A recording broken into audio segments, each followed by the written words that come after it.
आदरणीय अध्यक्ष महोदय, मैं माननीय गृह मंत्री से पूछना चाहूँगी कि आपकी पार्टी ने, कांग्रेस पार्टी ने जन घोषणा पत्र में ये वादा किया था कि सरकार बनने पर चिट फंड कंपनियों में किया गया लोगों का निवेश वापस होगा।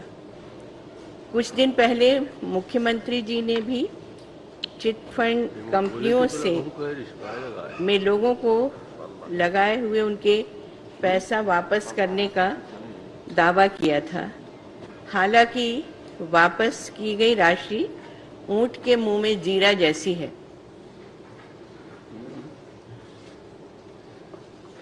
मैं आपसे पूछना चाह रही हूँ, क्या आप चिट फंड कंपनी में लोगों के द्वारा लगाए गए पैसों का निवेश वापस करेंगे, जैसा आपने अपने जन घोषणा पत्र में वादा किया था?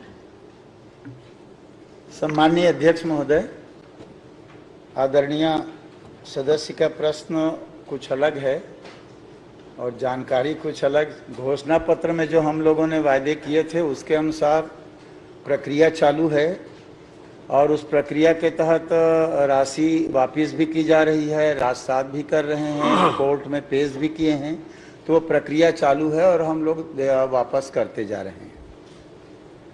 माननीय अध्यक्ष महोदय, आपके जवाब के अनुसार प्रदेश में कोई भी चिट फंड कंपनी संचालित नहीं है, तो किस आधार पर आपने जन घोषणा पत्र में पैसा लौटाने की बात या वादा किया था?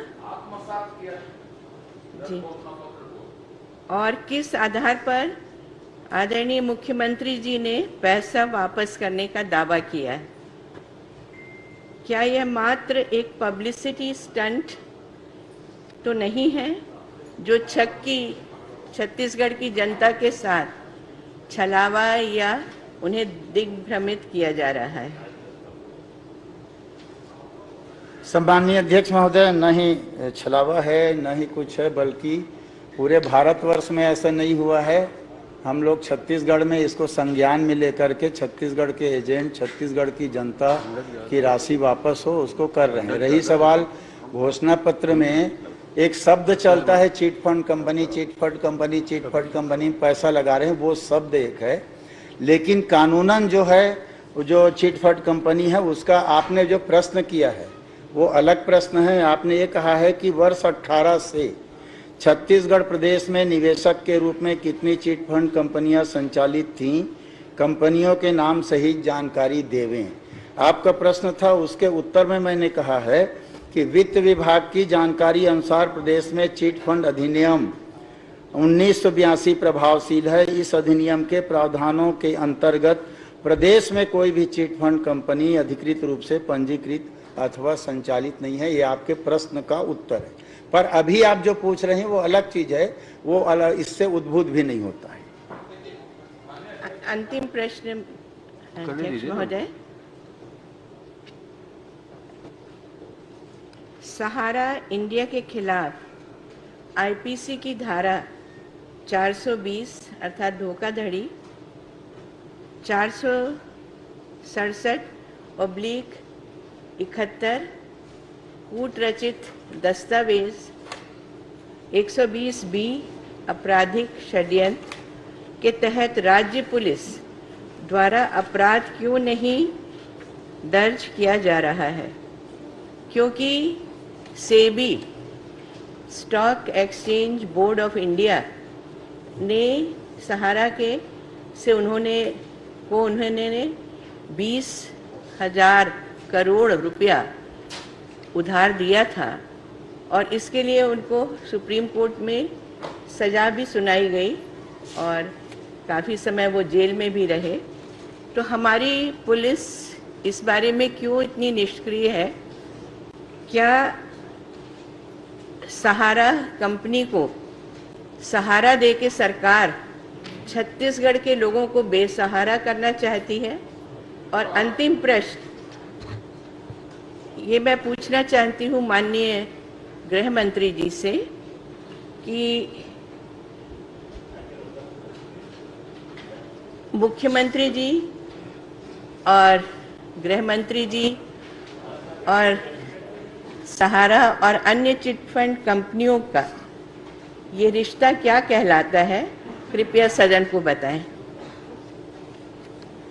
सम्मानीय अध्यक्ष जी, ये रिश्ता क्या कहलाता है वो तो 18 से पहले वाले बताएंगे, लेकिन मेरे पास जितनी बातें हैं, जैसे सहारा इंडिया की बात आपने पूछी है, मैंने अपने उत्तर में स्पष्ट तौर पर कहा है, सहारा इंडिया कंपनी के वित्तीय व्यवसाय प्रबंधन पर राज्य शासन का कोई नियंत्रण नहीं है,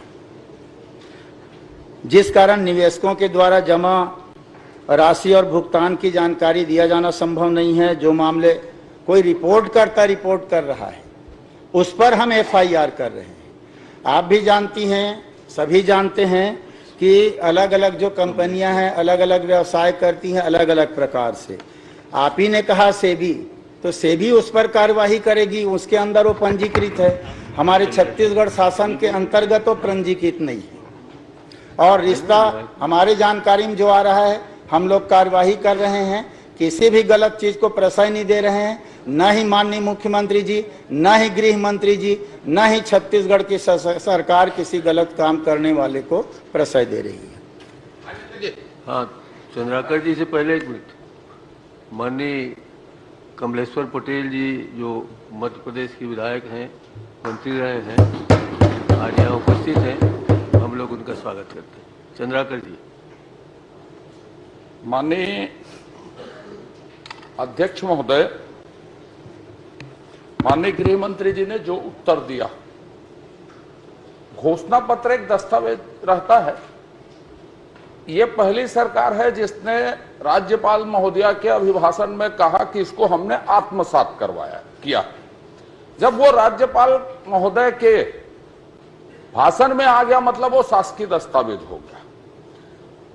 प्रश्न उद्भूत होता है या नहीं होता है, यह अलग विषय है। माननीय गृह मंत्री जी ने जो कहा और माननीय मुख्यमंत्री जी के जो बड़े बड़े बोर्ड लगे हैं प्रदेश में कि देश का पहला राज्य जो चिट फंड कंपनी के पैसे लौटा रहा, आंकड़े उन्होंने एक भी नहीं बताए। कितने लोगों की गिरफ्तारी हुई, कितने लोगों ने शिकायत की, और आवेदन लेने के लिए कैंप लगे विशेष, उस कैंप में कितने आवेदन जमा हुए, उस पर कितनी कार्रवाई करके कितने पैसे वापस किए। सम्मानीय अध्यक्ष महोदय, इस प्रश्न से उद्भूत नहीं है। आपकी बात में रिकॉर्ड में ये आ गया, हम कार्रवाई कर रहे हैं इसलिए उद्भूत होता है। या तो कार्रवाई से उसको निकाला जाए जो आपने पहले उत्तर दिया उसको। माननीय अध्यक्ष महोदय, सरकार ने कैंप लगाया, कैंप में कितने जब कार्रवाई कर रहे हैं उन्होंने कहा है, रिकॉर्ड में आया है, तो अभी तक कितने एफआईआर हुए, कितने एफआईआर में कितनी नीलामी हुई, कितनी गिरफ्तारी हुई, कितने पैसे वापस हुए, और कितने लोगों के आवेदन सरकार को प्राप्त हुए। जब ये कार्रवाई कर रहे हैं और विज्ञापित भी सरकार कर चुकी है कि हम इतने लोगों के ऊपर कार्रवाई कर चुके हैं, मुख्यमंत्री जी भाषण दे चुके हैं, उसमें एकमात्र राज्य है, तो बताने में क्या है, उद्भूत नहीं होता है। नहीं, आपके उत्तर के पहले लाइन में आ चुका है, या तो उसको आप माफी मांग के विलोपित करवाइए। माफी मांगने वाला काम हमारी सरकार, मुख्यमंत्री हम लोग नहीं करते। विलोपित करवाइए पहले। विलोपित करेंगे जब आप बोले हो कितना आवेदन आया है। माननीय अध्यक्ष जी, बोले हो चिट फंड में कार्रवाई कर रहे हैं करके। माननीय अध्यक्ष जी, सदस्य जी ने जो प्रश्न किया उसके उत्तर में मैंने कहा कार्रवाई कर रहे हैं, उस पर इनको जानकारी लेना है तो अलग चर्चा मांग ले, कोई चर्चा नहीं, जानकारी दे। आपने पहले प्रश्न के उत्तर में ये कहा है, निकलवा के देख लीजिए कि हम कार्रवाई कर रहे हैं, नीलामी कर रहे हैं, सब कर रहे हैं। ये एकमात्र सरकार है। मैं छोटा सा प्रश्न पूछा, आपने आवेदन शिविर लगाए, तो आवेदन शिविर में कितने आवेदन मिले, कितने एफआईआर हुई, और कितनी नीलामी हुई, कितनी गिरफ्तारी हुई, कितने को वापस हुआ। चंद्राकर जी, इस पे मेरे ख्याल से पूर्व सूचना की जरूरत है। शिवरतन शर्मा जी। माननीय अध्यक्ष जी, माननीय मंत्री जी ने कहा है कि सहारा इंडिया पर राज्य शासन का नियंत्रण नहीं है, जिस कारण निवेशकों द्वारा जमा राशि में भुगतान की जानकारी दिया जाना संभव नहीं है। मैं आपके माध्यम से माननीय मंत्री जी जानना चाहता हूं कि सहारा इंडिया के हजारों लोगों ने नवंबर के महीने में राजधानी में प्रदर्शन किया है अपनी जमा राशि की वापसी के लिए। राज्य शासन को समय समय पर उन्होंने लेटर भी लिखा है। क्या ये प्रदर्शन हुआ था, कब हुआ था प्रदर्शन, और कितने आवेदन सहारा इंडिया वालों ने आपको दिया है, उसकी जानकारी आप उपलब्ध करा दें। सम्माननीय अध्यक्ष महोदय, मैंने पहले ही कहा है, जैसा कि माननीय शर्मा जी ने कहा, सहारा इंडिया कंपनी के वित्तीय व्यवसाय और प्रबंधन पर राज्य शासन का कोई नियंत्रण नहीं है। इस कारण उनके जो राज्य शासन का पैसा डूब रहा है, राज्य मैं बोल रहा हूँ राज्य के लोगों का पैसा डूब रहा है, मैं बोल रहा हूँ ना, शर्मा जी जवाब आने सुनना भी तो सीखो ना, मैं बोल रहा हूँ, मैं सुन रहा हूँ। तो बैठो ना, तो कह रहे हैं कि राज्य शासन का नियंत्रण बैठो ना, तो राज्य के लोगों का पैसा डूब रहा है, आपका नियंत्रण कैसे नहीं होगा? अरे भाई उत्तर दे लो, फिर चिल्लाना ना। चलिए बोलिए, सुन रहे हैं। उस कारण से उनके जो जमा राशि है और भुगतान की वो जानकारी दिया जाना संभव नहीं है।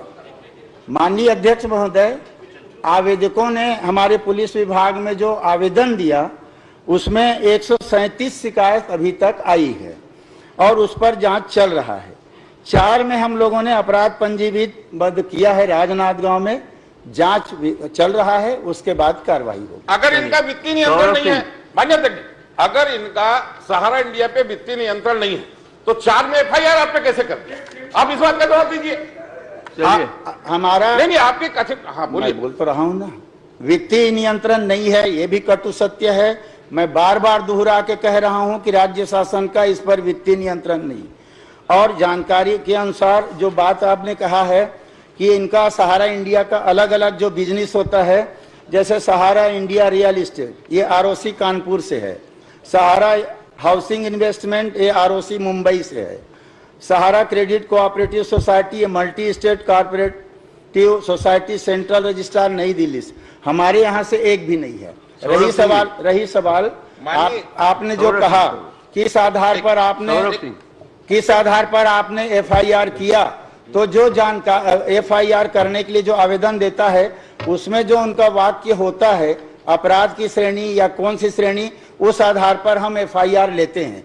फिर जांच प्रक्रिया में उसमें और जुड़ना नहीं जुड़ना, फिर अधिकार किसको है, सेबी को है तो सेबी को भेजेंगे, जो होगा आगे कार्रवाई होगी। अच्छा, बाकी जो आवेदन है उस पर कब तक कार्रवाई कर देंगे? चलिए ना छोड़। 127 आवेदन आए हैं, 4 पे FIR हुए हैं। 137 4 पे अपने कार्रवाई है, 133 पेंडिंग है। इस पे कब तक कर देंगे कार्रवाई? जांच चल रहा है, जांच होगा। चलिए सौरभ सिंह। माननीय अध्यक्ष महोदय, माननीय मुख्यमंत्री जी ने ऐसी जो पॉन्जी कंपनी होती हैं, इनको पॉन्जी कंपनी के नाम से जाना जाता है, इन कंपनियों के ऊपर राजनांदगांव के कुछ कंपनियों के जमीनों को नीलाम कर कार्रवाई की है। सबको विदित है कि सहारा इंडिया की 500 एकड़ जमीन है रायपुर में। क्या उस जमीन का नीलामी करके प्रदेश की जनता को वो पैसा दिवाने का प्रक्रिया करेंगे? नियमानुसार ही किया जाएगा, हमारे अधिकार में है उसको हम करेंगे, नहीं है तो जिसके अधिकार में है भेजेंगे। जब राजनांदगांव में हो रहा है तो रायपुर में क्यों नहीं? राजनांदगांव में हो रहा है तो रायपुर में क्यों नहीं?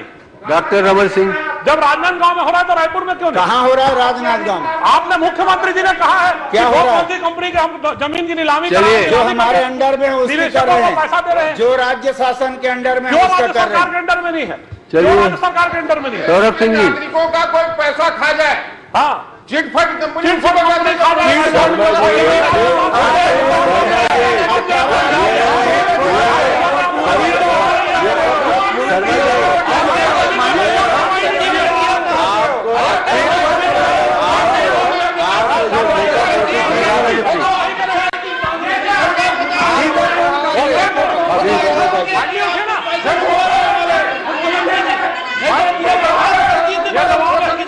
माननीय अध्यक्ष महोदय, ये बिगाड़ने का काम किसने किया बताइए? माननीय अध्यक्ष महोदय, सब आप लोगों को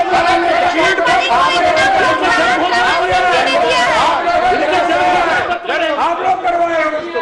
ये बिगाड़ने का काम तो आपकी सरकार ने किया, हमारी सरकार को बनाने का काम किया है। मंत्री जी जानना चंद्राकर जी,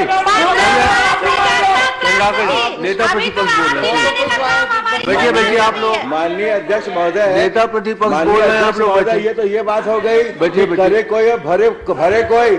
आपने जो लिखवा पोती की है उसको हम लोग उसको भरेंगे। आप बैठिए। आप लोगों ने किया है 18 से पहले, और उसका हिसाब दो। डॉक्टर साहब यहाँ बैठे हुए हैं, बहुत जगह आपने फीते काटे हैं, बहुत जगह अभी आपको मांगना चाहिए। देखिए, लखनऊ में हो गई है क्या सहारा इंडिया से?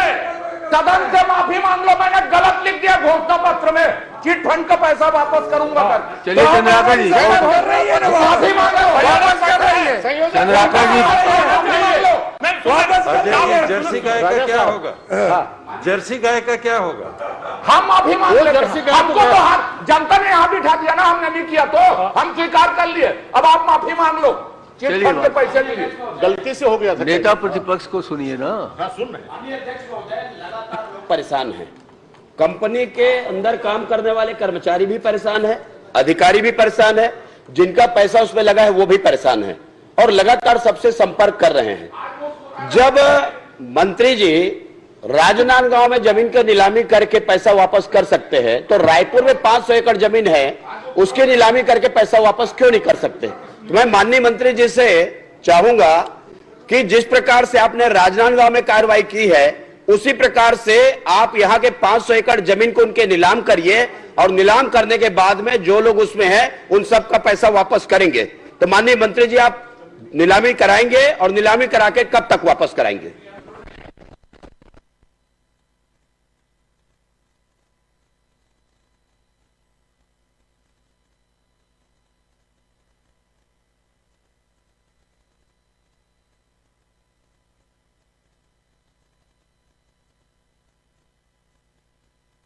प्रक्रिया के तहत इसमें अभी एफआईआर हुआ है, जांच चल रही है, जांच के बाद कोर्ट में जाएगा, कलेक्ट्रेट में जाएगा, वो अनुमोदित होगा, उसके बाद ही मैंने पहले कहा कि माननीय अध्यक्ष महोदय, जिस प्रकार से मंत्री जी बता रहे हैं कि यहाँ जाएगा वहां जाएगा, हम लोगों ने देखा है ऐसे कई प्रकरण है कि एक दिन में 10 टेबल में चला जाता है फाइल और 10 टेबल में जाने के बाद में 10 लोगों का हस्ताक्षर हो जाता है।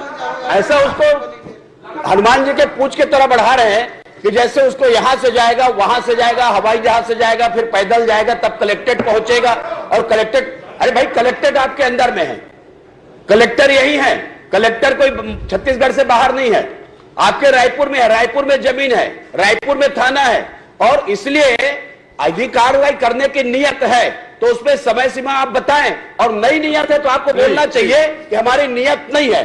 मैं माननीय मंत्री जी से पूछना चाहता हूं ये कार्रवाई कब तक हो जाएगी? माननीय अध्यक्ष जी, चिटफंड कंपनियों के जाकर उद्घाटन इन्हीं लोग करते थे।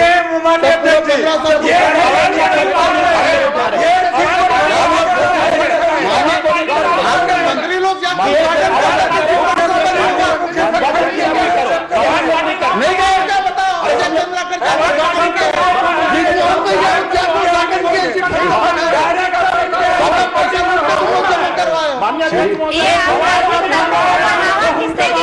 चलिए चलिए, डॉक्टर रमन सिंह जी का महत्वपूर्ण प्रश्न आ रहा है।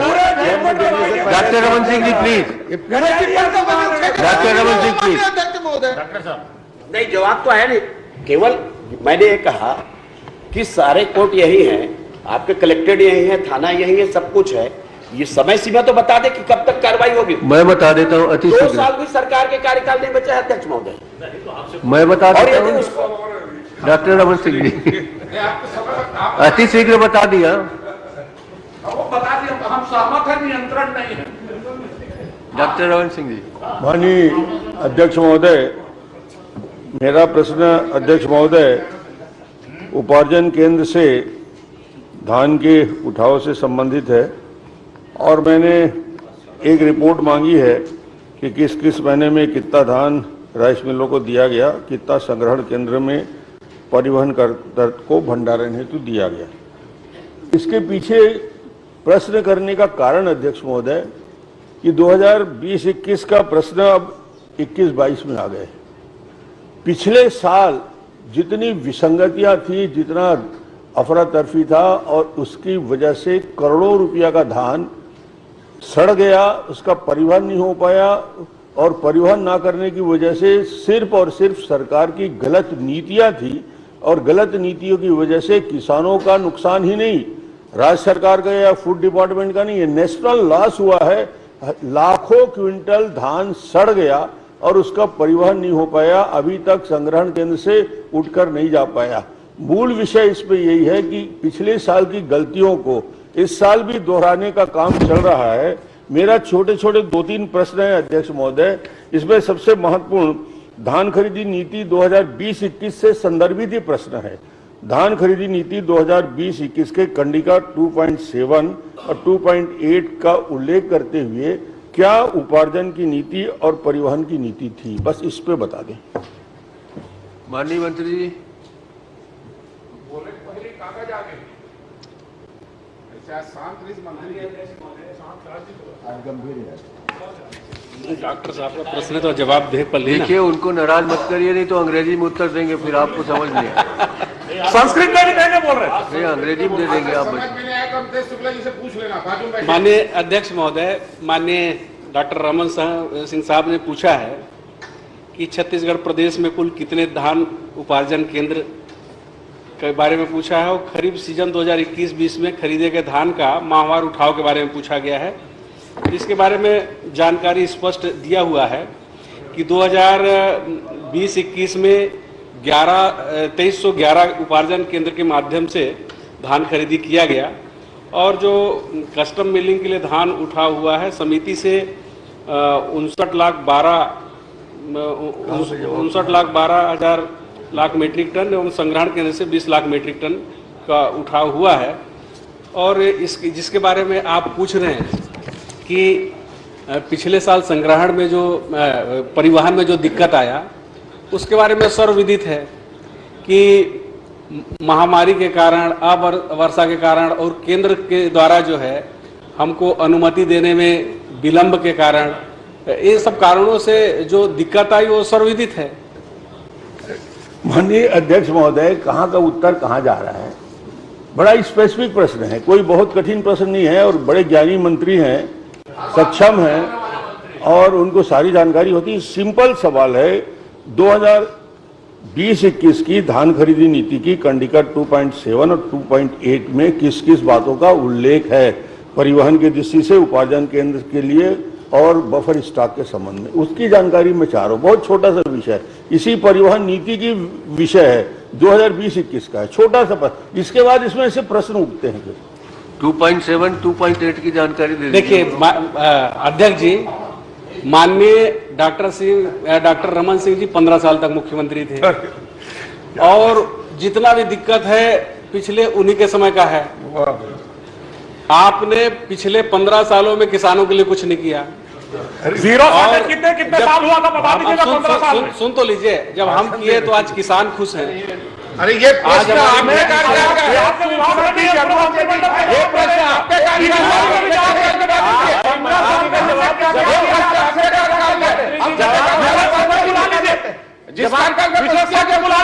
सुन तो लीजिए आप, वो बीमारी को वहीं पर रखिए, सुनिए पहले। आपकी का बीमारी है ना, आपने पूछा कि संग्रहण केंद्र से कितना, समिति से कितना, छोटा पॉइंट है। हमने बताया है कि कुल जो धान खरीदी, आपका मूल प्रश्न है उसको देखिए पहले। मूल प्रश्न में आपने जो चीज पूछा था उसके बारे में आपको जानकारी स्पष्ट बता दिया गया है। और इसके अतिरिक्त अगर आपके पास जवाब नहीं है तो जवाब मंगा लें। साहब पूछा था महोदय, बहुत स्पेसिफिक आप अपना मूल प्रश्न देखिए। नीतिगत मंत्री यदि नीतिगत विषयों का जवाब नहीं देगा, नीतिगत विषयों को लेकर विधानसभा में चर्चा नहीं होगी। अब मेरे कार्यकाल में 15 साल में कितना ईयर रहा जो जीरो शार्टेज रहा, सोसाइटियों को कितना कितना धन राशि उनको दी गई, 15 साल में कोई लॉसेस नहीं हुआ, ये विषय चर्चा का नहीं है। उसके लिए तो लंबी चर्चा होगी कि 15 साल में क्या शानदार नीति दी। आज एक छोटा प्रश्न से शुरुआत कर रहा हूं, इसके बाद 3-4 छोटे छोटे प्रश्न हैं, इसका जवाब हल्के से दे दे, और नहीं तो बोल दें कि बाद में मैं दूंगा जवाब कि भाई कंडिका क्रमांक 2.7 और 2.8 में उपार्जन की नीति क्या थी और परिवहन का लिमिट क्या था और उसका पालन हुआ कि नहीं। बस छोटा सा, इसी से सारे प्रश्न उद्भूत हो रहे हैं। देखिए अध्यक्ष जी, माननीय सदस्य बहुत विद्वान है, 15 साल तक मुख्यमंत्री रहे, फिर बोल रहा हूँ, इसलिए इन्होंने जो प्रश्न किया उसका उत्तर दे दिया गया है, और बाकी जो बोल रहे हैं वो उद्भूत नहीं होता है। अगर आप उसका अलग से लिख करके पूछेंगे तो उसका भी जवाब दिया जाएगा। उद्भूत हो गया, उद्भूत की जगह। ऐसा है माननीय मंत्री जी, 15 साल से मुख्यमंत्री रहे हैं जी। यदि उनको कोई चिंता है तो मेरा आपसे ये आग्रह है कि आप उनके कक्ष में पहुंच जाएं, उनको बैठ के चर्चा कर लें और समझा दें, बात खत्म हो जाएगी। माननीय अध्यक्ष महोदय, मदद कर देता हूं। माननीय अध्यक्ष महोदय, मंत्री जी को मदद कर देता हूं। आपने जो बात कहा उससे बिल्कुल मैं सहमत हूं। मैं आगे बढ़ता हूं। अगर जनता से इनकी चिंता और सरोकार रहती तो जो दिक्कत आया इतने दिनों में, एक बार पत्र लिखे होते, एक बार हमको मदद किए होते। केंद्र सरकार जब हमसे चावल का कोटा नहीं बढ़ा रहा था, हमको बारदाना नहीं बढ़ा रहा था, कितने प्रकार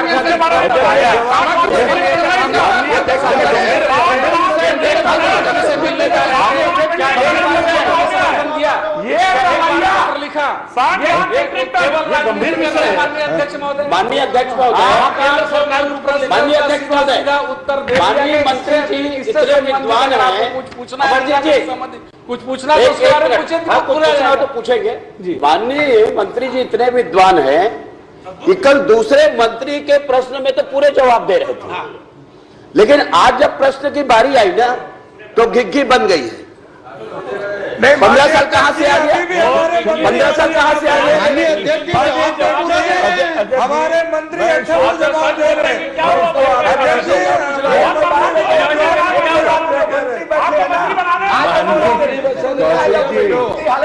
तो आपको बन गई है। अध्यक्ष जी मैं बता देता हूं, इसको थोड़ा सा आगे बढ़ा देता हूं कि 2.7 2.8 में उल्लेख ये है कि उपार्जन केंद्र यानी हमारी सोसाइटी जहां खरीदी होती है धान के परिवहन के लिए बफर लिमिट से ज्यादा होने पर उठाव की अनिवार्यता है। ये कानून बना है कि वहां पे यदि स्टॉक ज्यादा हो गया, बफर स्टॉक हो गया, तो उसको वहां से उठाने की अनिवार्यता है, उसका पालन नहीं किया गया। पहला विषय। यदि उसके बाद धान उपार्जन केंद्र में धान बच जाता है, 31 मार्च तक 100% उठाव की जवाबदारी ये 2.7 2.8 है। आज मार्च नहीं, अप्रैल नहीं, दिसंबर में आ गए, 15 तारीख हो गए, पिछले साल का धान अभी तक उठा नहीं है। ये मैं चिन्हांकित करना चाहता हूं। दूसरे सड़ रहा है, कई हजार करोड़ का नुकसान सरकार को हो गया और उसके बाद भी इनको रहम नहीं है। मैं दूसरा छोटा प्रश्न पूछता हूं, संग्रहण केंद्र में कितना धान आया और संग्रहण केंद्र की क्षमता कितनी है पिछले वर्ष? बस छोटे छोटे प्रश्न है मेरे, 3-4 बहुत छोटे छोटे। संग्रहण केंद्र के स्टेट में क्षमता कितनी है और कितने धान का आवक हुआ? प्रदेश का। आप मंत्री हो तो प्रदेश का दोगे ना।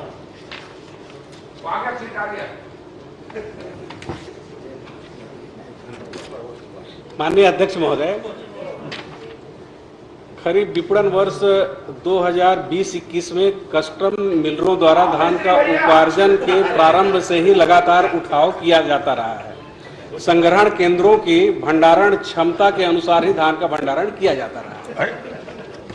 ये प्रश्न नहीं है अध्यक्ष महोदय, मेरा प्रश्न बहुत छोटा है और ये मंत्री जी हैं।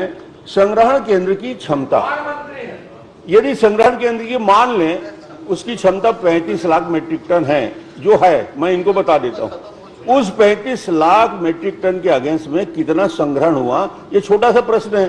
अब मंत्री जी जब प्रदेश स्तर के जवाब नहीं देंगे तो किस स्तर का जवाब मैं दे रहा हूं डॉक्टर साहब, इतना अधीर मत होइए, मैं दे रहा हूं। इसके साथ आप थोड़ा प्रश्न कर रहे हैं तो उसका उत्तर भी तो सुनिए। इसके साथ आप तो पूरा भाषण कर रहे हैं। चलिए मैं बैठ जाता हूं, बताइए। पूरा धान खरीदी केंद्र से जो उठाव हुआ, मिलर्स जो सीधे उठाव किए, वो 59,12,000 टन। फिर गलत जा रहे हैं। और संग्रहण केंद्र को प्रदाय किया गया 22,038 लाख मीट्रिक टन। मैं क्षमता पूछ रहा हूँ। क्षमता मैं जो बोल रहा हूँ ना कि ये जो मिलर्स सीधे उठाए 59 लाख मीट्रिक टन, और जो सुनना तोला कर उत्तर दे पर नहीं आवाज मैं जो बता रहा हूँ वो सही है। आप जो पूछ रहे हैं उसको सुनिए यार।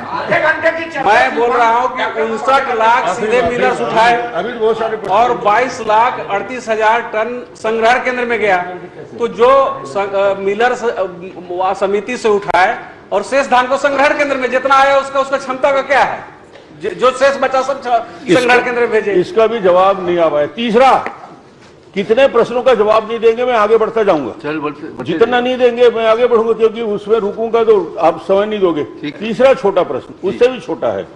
राज्य सरकार की अस्पष्ट धान खरीदी नीति के कारण धान 8.97 लाख मीट्रिक टन की विक्रय में नीलामी की प्रक्रिया करना पड़ा। उस नीलामी की प्रक्रिया में राज्य सरकार को कितना नुकसान हुआ। चलिए तीसरा, खरीफ विपणन वर्ष 2020-21 में 8,97,000 मीट्रिक टन धान का विक्रय किया गया और जिसमें सरकार को कुल नुकसान तो जा रहा 500 नहीं गलत बता रहे, एक मिनट गलत है, पूरा पढ़ लीजिए आप आराम से। 15 साल काय करत है, दूसरा कुछ काम है नहीं तो पर्ची मंगा लीजिए उस समय। बता रहा हूँ आप जानकारी ले लीजिए, हम लोग बैठे हैं सब मिली, चिंता मत कर आप लोग। इसमें 554 खड़े हुए हैं भाई, इसमें 554 करोड़ का नुकसान हुआ है। अध्यक्ष महोदय, ये सरासर गलत उत्तर है। मैं तो सही सही बता देना भाई, वो गलत मैं बता रहा हूँ, मैं बता रहा हूँ, आ रहा हूँ मैं उसी और थोड़ा कठिन प्रश्न पूछ ले तो कोई प्रश्न नहीं, बहुत सरल प्रश्न है। 900 करोड़ से ऊपर का नुकसान हुआ है, इधर से पर्ची आने में विलंब हो गया, ठीक है। मैं दूसरा विषय इस पे आना चाहता हूं अध्यक्ष महोदय कि इनकी नीतियों का असर ये हुआ कि पिछले साल का लाखों मीट्रिक टन चावल जो जमा होना था वो जमा नहीं हो पाया। उसकी मात्रा बता दें कि कितना मात्रा में चावल जो इनको गवर्नमेंट ऑफ इंडिया में जमा करना था जमा नहीं कर पाए। इस विषय में कितनी मात्रा में चावल जो जमा करना था उसमें असफल हुए। ये इसी से संबंधित एक मिनट मंत्री जी, इसी से संबंधित पत्र आदरणीय धर्मलाल जी कौशिक का है।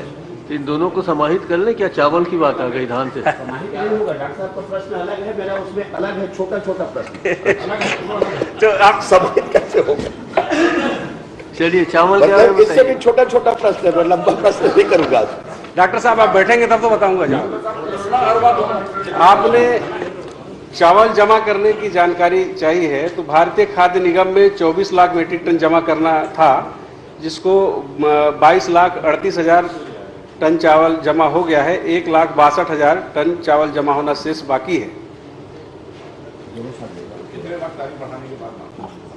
अध्यक्ष महोदय, सबसे महत्वपूर्ण विषय, इन सारे विषयों को लेकर जितने प्रश्न आ रहे हैं उसमें यदि उपार्जन केंद्र और संग्रहण केंद्र, यदि नुकसान इतना नहीं हुआ होता, यदि परिवहन की व्यवस्था हो जाती और जहां पे सोसाइटी है वहां पे ना कैप कवर रहता, ना पानी के ड्रेनेज की सिस्टम होता, ना कोई व्यवस्था होती। सरकार को आज भी सावधानी से इस बात को तय करना चाहिए कि जितना भी 31 मार्च तक परिवहन होना है जो कानून के अनुसार हो जाना चाहिए, नहीं हुआ। इन सारे विषयों के लिए अंत में एक उपाय कर दीजिए अध्यक्ष महोदय, मैं आपसे आग्रह कर रहा हूं, मंत्री जी जवाब नहीं दे पा रहे हैं। इन सारे विषयों में हजारों करोड़ का नुकसान हो रहा है, नेशनल लॉस हो रहा है। क्या इन सारे बिंदुओं में जिसका प्रश्न के जवाब नहीं आ पाए, विधानसभा की समिति से जांच करा देंगे क्या? बस। माननीय अध्यक्ष महोदय, माननीय पूर्व मुख्यमंत्री जी, दिखाने के दांत कुछ और है, खाने के दांत कुछ और है। ये मैं बोल रहा हूँ, ये मैं बोल रहा हूँ। इस प्रकार का नहीं, इस प्रकार का ठीक नहीं जवाब।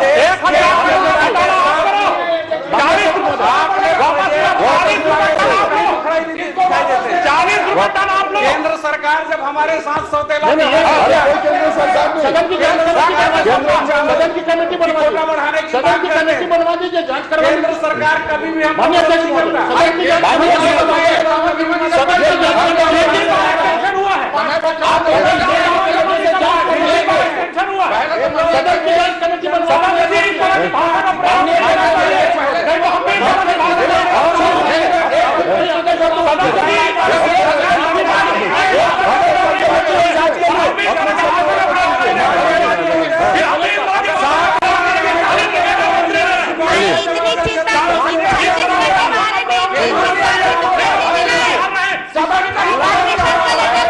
चलिए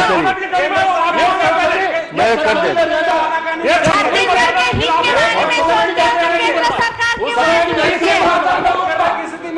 सदन की जांच करेंगे। पत्राचार करते हैं। माननीय मंत्री जी, माननीय आपने जो माननीय रमन सिंह जी के लिए बात कही है उसको मैं विलोपित करता हूं। कमान अरुण बोरा, अरुण बोरा, प्रेस कमान 3।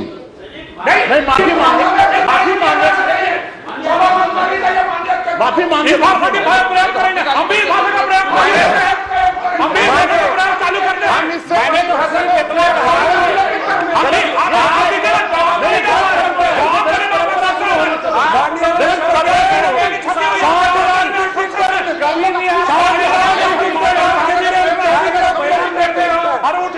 डेलीगेशन जाता है और माननीय अध्यक्ष महोदय,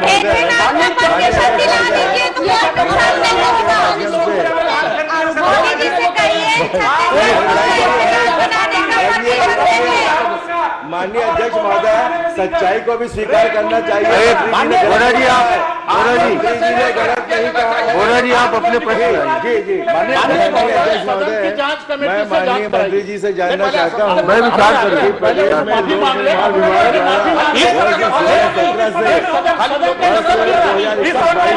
मैंने उसे विलोपित कर दिया, मैंने उसको विलोपित कर दिया है, किलोमीटर सड़क का संधारण मैंने उसे विलोपित कर दिया है, आपके कहे बगैर विलोपित कर दिया है। माननीय अध्यक्ष महोदय, माननीय अध्यक्ष महोदय जो प्रश्न किया माननीय मंत्री जी, उनके जवाब में माननीय अध्यक्ष महोदय, मैंने बता दिया है एक भी प्रश्न का जवाब नहीं है इसके लिए एक भी प्रश्न का जवाब संधारण और ऊपर से जो बात कर रहे हैं, इसका मतलब ये हुआ किसी को गाली दे दे 4,241 करोड़ 30 लाख हम आसानी से आग्रह करना चाहते हैं कि मंत्री जी को प्रताड़ित करें। 584 लाख अपने आपको सीनियर खर्च किया माननीय मंत्री जी को माननीय खाली विलोपित करना पर्याप्त नहीं है। मंत्री जी को अपनी भाषा की आपने अगर एक पत्र लिखा होगा, मैं माफी मांगने के लिए अध्यक्ष, अगर आप भारत सरकार के कुछ चिट्ठी लिखे होंगे, एक तो बयान दिए होंगे, तो आप लोग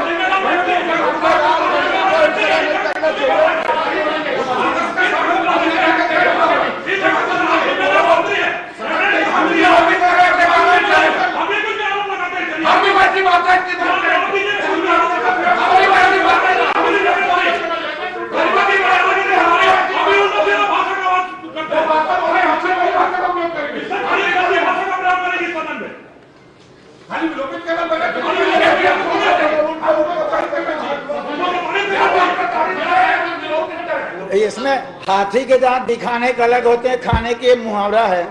उसी के तर्ज पर अगर किसी ने कहा है कि आप दिखाने का अलग, क्या हो जाता है? माननीय अध्यक्ष महोदय,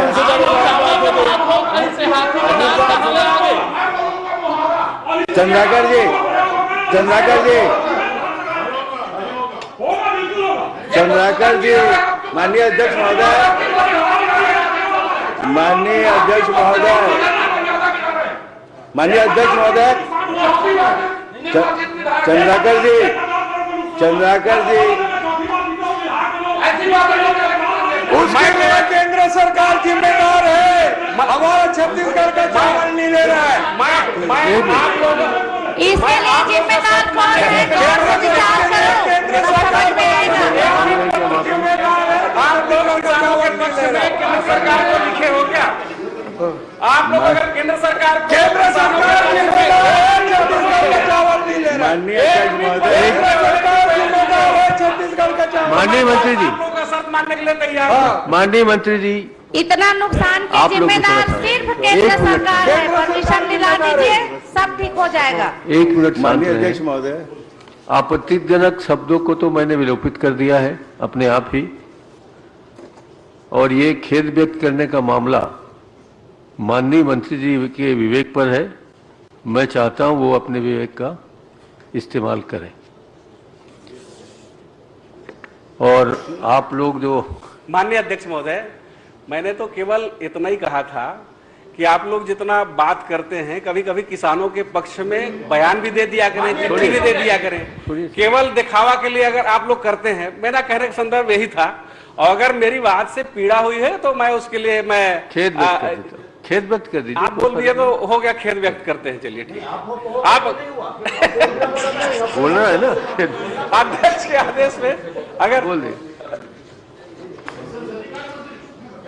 विधानसभा की प्रक्रिया तथा कार्य संचालन संबंधी नियमावली के 250 के उपनियम 1 के तहत निम्नलिखित सदस्य अपने स्थान को छोड़कर गर्भगृह में प्रवेश करने के कारण सभा की कार्यवाही से स्वमेव निलंबित हो गए हैं।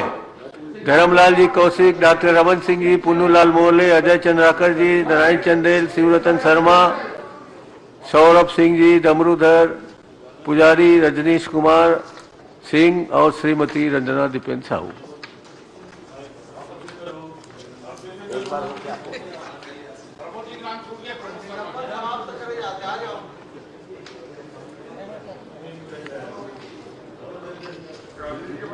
माननीय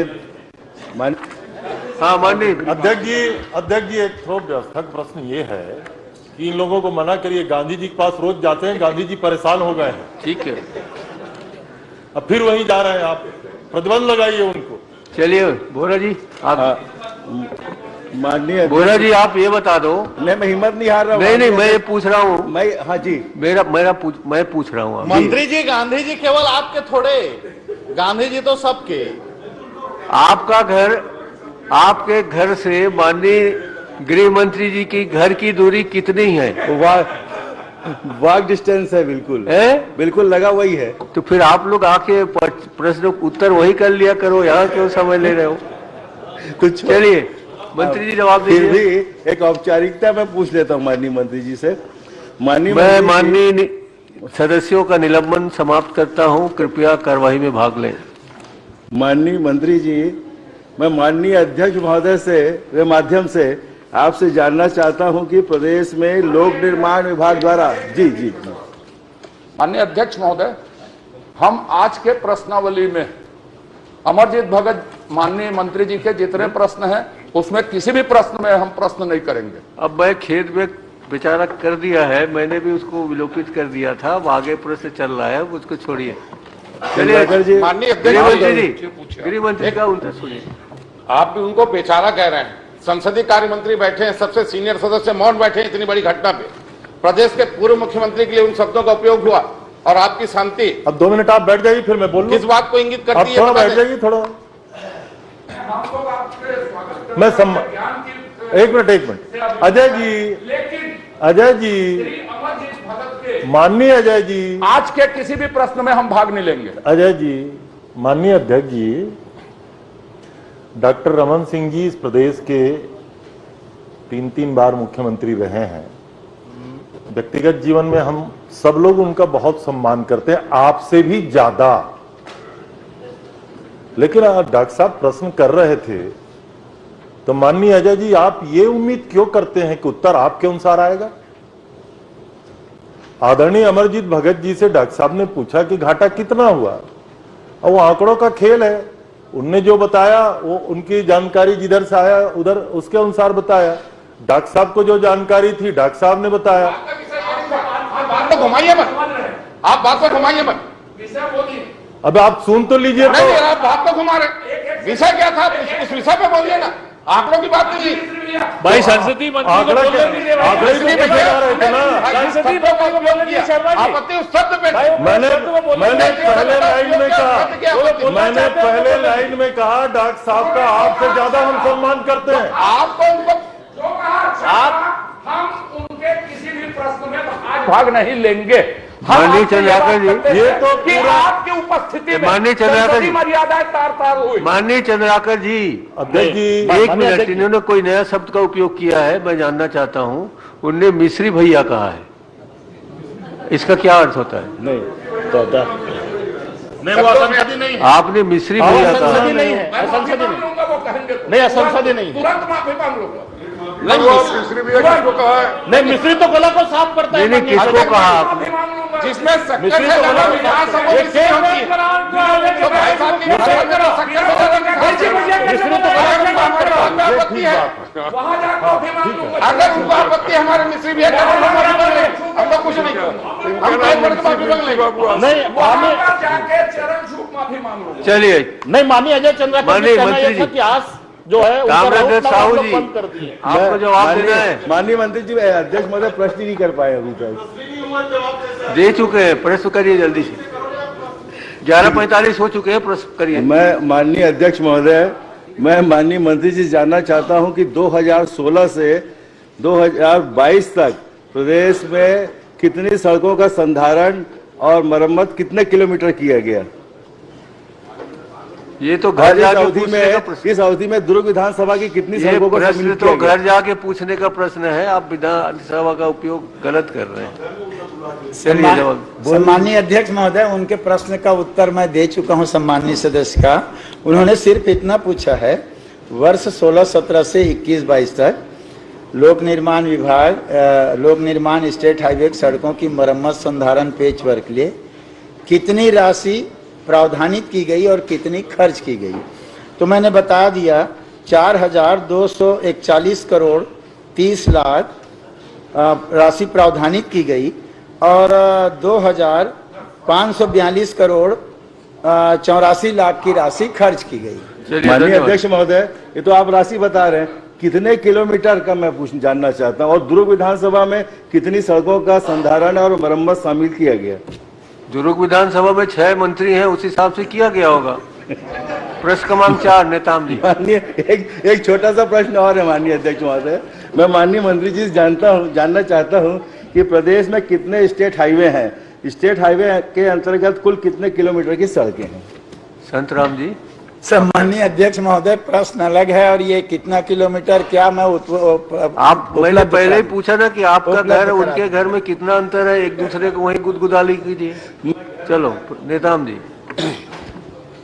माननीय अध्यक्ष महोदय, मैं माननीय मंत्री जी से एक सवाल किया था कि वरिष्ठ अधिकारी होते हुए भी आप कनिष्ठ अधिकारी को प्रभारी क्यों बनाया गया है? अच्छा, या इस संबंध में कोई सामान्य प्रशासन से कोई निर्देश मिला था क्या?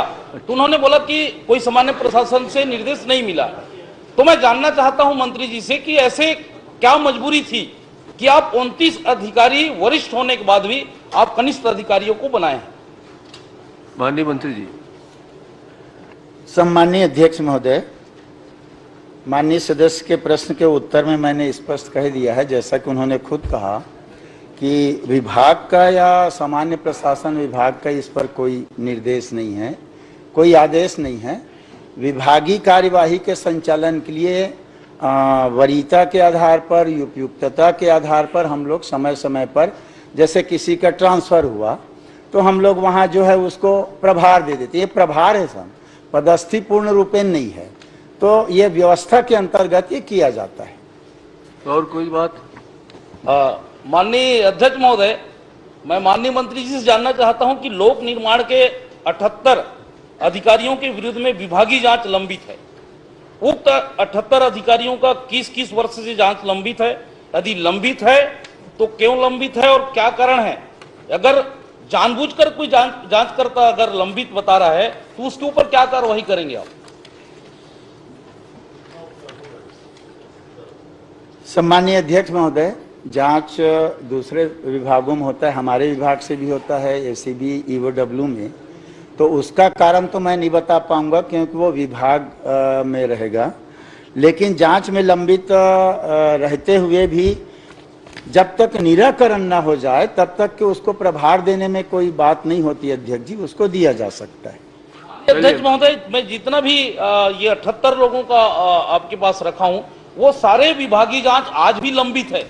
अगर कितने पुराने वर्ष में आपको वर्ष पूछा हूं और कब तक, अगर वो क्यों कारण है, अगर जानबूझकर कोई जांच अधिकारी ने अगर वो उसको किया है तो इसको तो आपको स्पष्ट उत्तर आ जाना चाहिए अध्यक्ष महोदय। मेरा सवाल लगाने का मतलब ये है कि ऐसे कितने भी लंबित है और उनको भी प्रभार दे रहे हो आप, ये मैं जानना चाहता हूँ कितने वर्ष से है? 1 साल, 2 साल, 3 साल चल सकता है अध्यक्ष महोदय, पर वर्षों से अगर लंबित है तो इसका क्या कारण है और उसके ऊपर क्या कार्रवाई करेंगे आप, ये मैं पूछना चाहता हूँ। कब से लंबित है ये सन तो मैं अभी उपलब्ध नहीं है अध्यक्ष जी, बता नहीं पाऊंगा।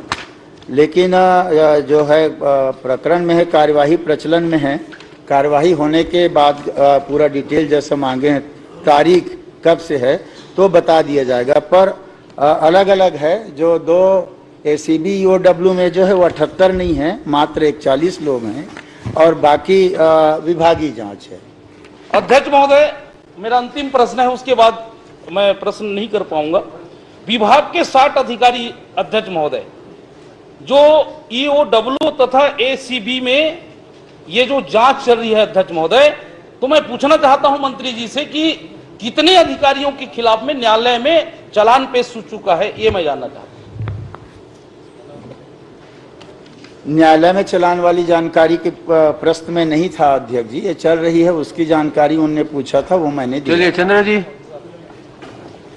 माननीय अध्यक्ष महोदय, माननीय मंत्री जी ने कहा कि वरिष्ठ के रहते हुए कनिष्ठ को प्रभार दिया गया है। प्रभार, मैं माननीय मंत्री जी से जानना चाहता हूं, अगर वरिष्ठ अधिकारी हैं तो जहां जहां भी जिस पद में भी अगर कनिष्ठ को प्रभार दिया गया है, क्या आप उनको हटा करके जो वरिष्ठ हैं उनको प्रभारी बनाएंगे?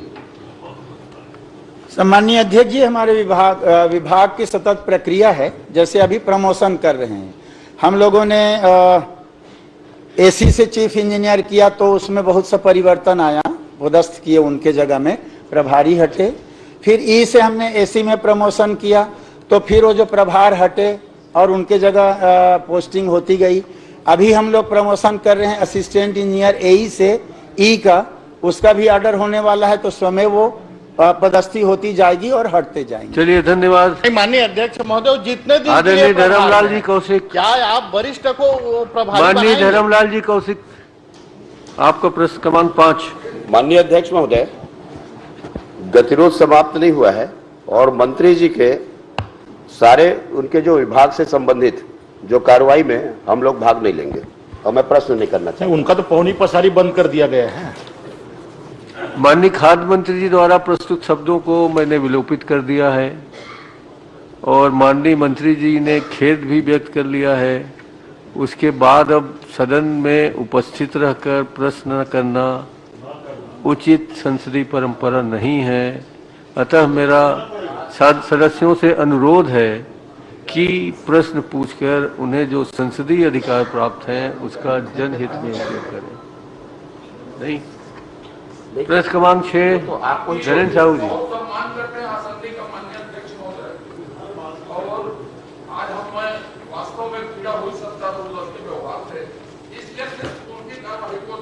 मैं प्रश्न क्रमांक 6। माननीय अध्यक्ष महोदय, मैंने चंपारण स्थित ट्रस्टों की चल अचल संपत्तियों की जानकारी मांगी थी, तो माननीय मंत्री जी ने अचल संपत्ति की जानकारी तो दिया है, लेकिन चल संपत्ति की जानकारी।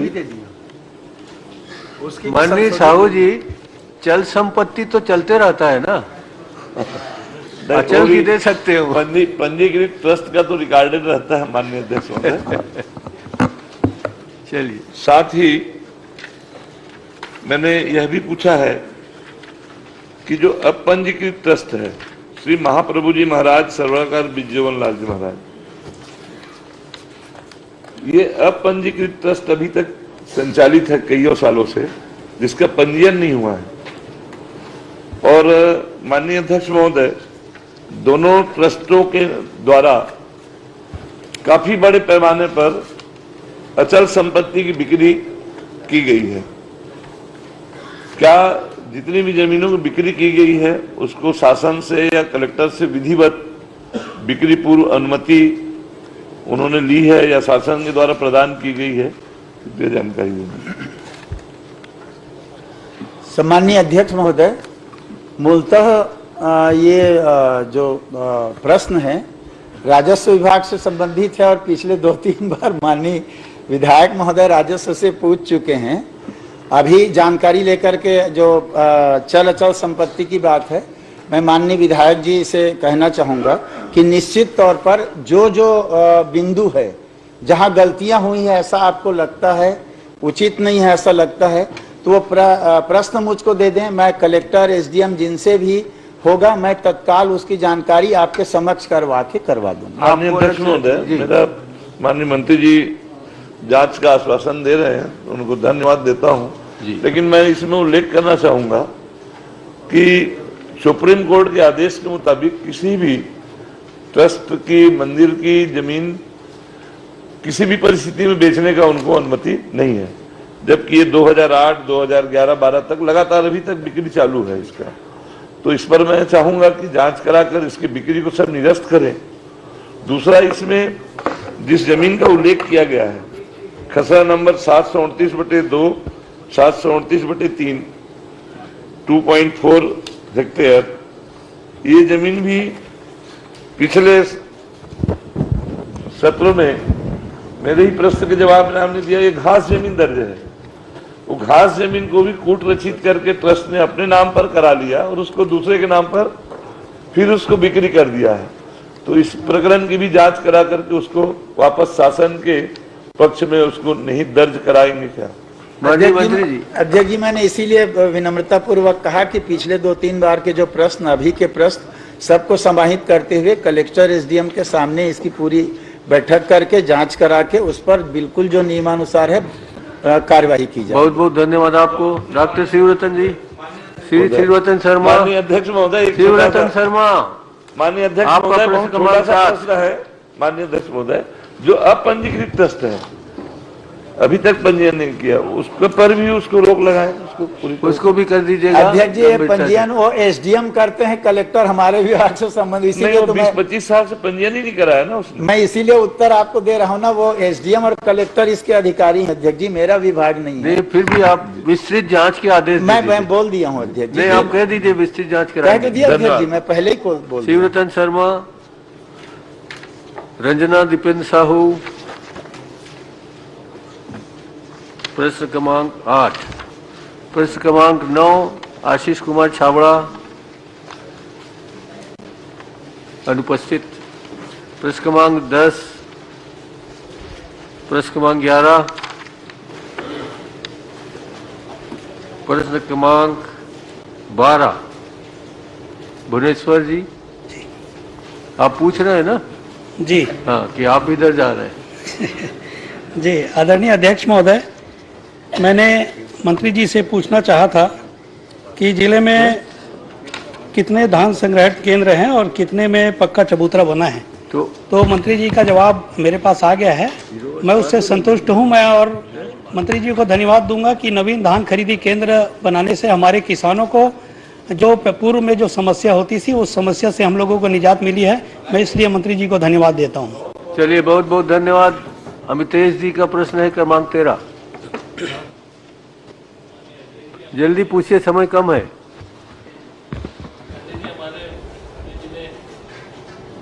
इस विषय में बोला है कि जो जवाब दिया है उसमें उन्होंने बताया है कि जो प्रश्न क्रमांक 13 का ख जो है कंडिका क के तहत कौन कौन से कार्य कितने कितने पूर्ण कराए गए। तो इसमें मैं सिर्फ इतना पूछना चाहता हूं कि जो जानकारी दी गई है उसमें जल आवर्धन योजना में एक जानकारी थोड़ी दी नहीं गई है। उसमें एक करोड़ों का काम हुआ था जल प्रदाय आवर्धन में, जो 11 करोड़ का काम था, उसकी बात की जानकारी दी नहीं है। तो उसकी जो बहुत घपला और भ्रष्टाचार हुआ है उसमें, और एक टैंक बना था स्टेडियम में वार्ड 15 में, उसका बहुत घपला हुआ है। तो क्या कोई एक समिति आप बना के उसकी जांच करा देंगे क्या? जल्दी से हाँ कह दीजिए, प्रश्न खत्म हो रहा है। पुरस्कार 2013-14 का है, उसको काम जो है पीएचई विभाग ने कराया था और वो काम पूर्ण हो चुका है। माननीय सदस्य की जो चिंता है, जो है माननीय सदस्य की जो चिंता है, उनको कुछ कहना है तो मेरे को बता देंगे, मैं उसको दिखवा लूंगा। जी, इनको कान में कुछ कह दीजिएगा। समिति की जांच करवा देना तो करो। 11 करोड़ का मामला भ्रष्टाचार का, आप मैं जानता हूँ बहुत ईमानदार है, तो आप उसमें कमेटी करा दी, बढ़िया हो जाएगा। भाई 2013-14 का है, सारे काम उन लोगों समय का पीएचई विभाग ने कराया है, कंप्लीट मेरे विभाग ने माननीय अध्यक्ष महोदय नहीं करवाया है।